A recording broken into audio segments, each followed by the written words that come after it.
marağına. Bir keramik qab, tutaq ki bir su qabı neçə etapdan, hansı mərhələlərdən keçərək hazırlanır? Çok güzel sualdır.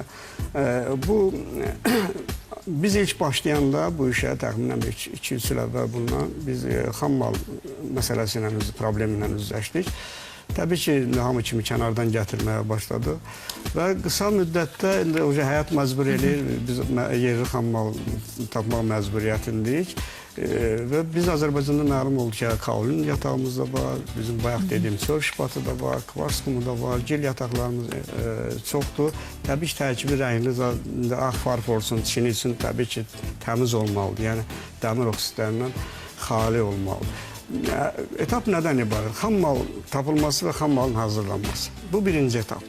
Xam malın hazırlanması çox ciddi mərhələdir. Hər şey oradan başlayır. Xam mal təmiz olmalıdır, xam mal bircisli olmalıdır, xam mal narın dispers şəklində olmalıdır və xam mal biz qarışımı hazırlayana kimi artıq acıma mərhələsi deyilən bir şey var da, birisi qadınlar o xamır acımalı. Eynilə də gildədir. Gil acımasa siz ondan keramika ala bilməzsiniz. Yəni onu, hətta Çinlilər onu 100 il acıdırlar. Yəni. Siz təsəvvür nəsildən nəsə onlarda belə ənənə var. Hazırladılar, suladılar, elədilər, bastırırlar. Onu gördüyü qədər dəyərlidir onlar. Yəni orada artıq elə bir homogenləşmə gedir də, uzun dövr ərzində fiziki kimya proseslər ki, molekulyar səviyyədə onlar o müddət ərzində gedir. Qurumur da həmin müddətdə. Qalan müddətdə qurumur. O yerin altında qurusa nə quruyar? Deyək ki, 15% nəmliyə kimi. Amma o kifayət elə ki, o proseslər geçsin. Yəni bu gilin acıma dövrüdür. Bunu keçməliyik biz. Və bundan sonra forma yaratma prosesi başlayır. Bu ən maraqlı, artıq bu da profesional yanaşma tələb edən işdir. Yəni gil qabların hazırlanması, ümumiyyətlə keramikanın hazırlanmasının bir 3 məlum üsulu var. Birinci üsul plastik üsuldur. Hansı o üsul ki, elə dulutçular da işləyir, o üsul ki, gillə oynayırsa, yəni gil plastik hal o demək ki, ələ yapışmır. Ancaq istədiyin formaya sala bilirsən. Bu bir üsuldur, plastik üsul. İkinci üsul şiliker, tökmə üsulu. Yəni, simetan şəkilli, duru bir şey hazırlanır, gil məhullu. Ondan əvvəl deyək ki, bu qabı, misal üçün, biz istəyirik ki, bunu hazırlayaq. Biz bunun modelini hazırlayırıq gipsdən. Yonurlar, belə bir toka, usta yonur, onun bu formaya salır.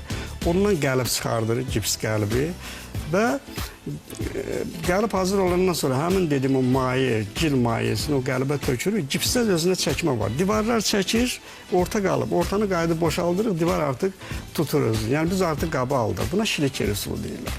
Bir də üçüncü üsul, quru üsul deyilən bir üsuldur. Yəni o gili paraşok halında, toz halında, yəni çox nə qurudur, çox nə yapışmır, elə palçıq şəklində deyil. Toz halında preslənir, misal üçün kafe, metla o üsulla qəliblənir.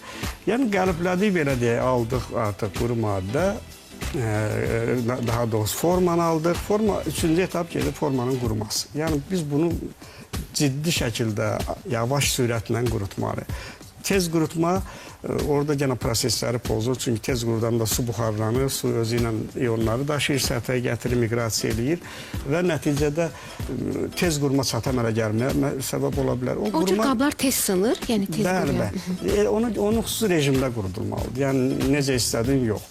Hətta sexlər, fabriklər özləri xüsusi temperatur rejimində olmalıdır ki, o proseslər düzgün geçsin. Qurumadan sonra verilir sobaya, o bayaq dedim, çinidir, saxsıdır, mayolikadır, terrakotadır, gil hansı temperaturda əvvəlcədən müəyyən edirsən də bişəcək deyək ki, 1300-dirsə 1300 dərəcədə, 1400 dərəcədə. Ona deyirlər biskvit bişirmə və yaxud util objekt deyirlər.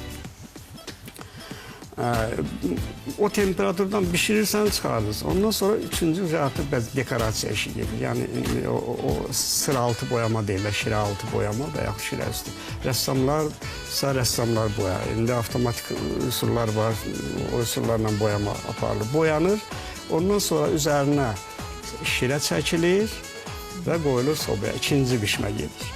O da yenə deyək ki, 1200-dən yuxarı, 1100, 1200 arası bişirilir.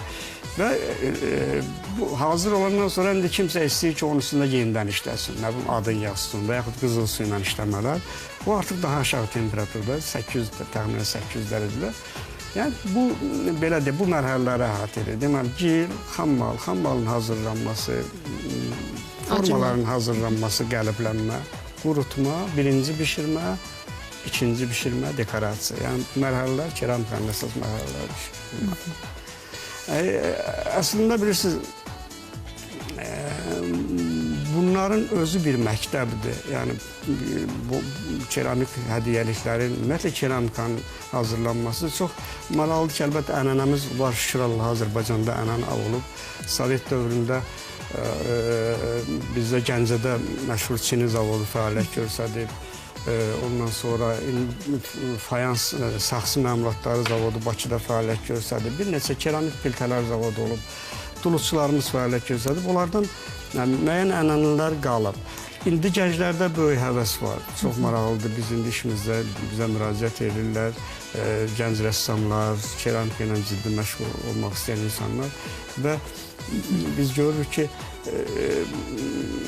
bunsuz, yəni keramikasız biz elə bizim indi bir dəfə fabrikamıza qonaq gələrsə, inşallah elə fabrikamızın üstündə bir yerdə yazmışıq, keramika millətin pasportudur.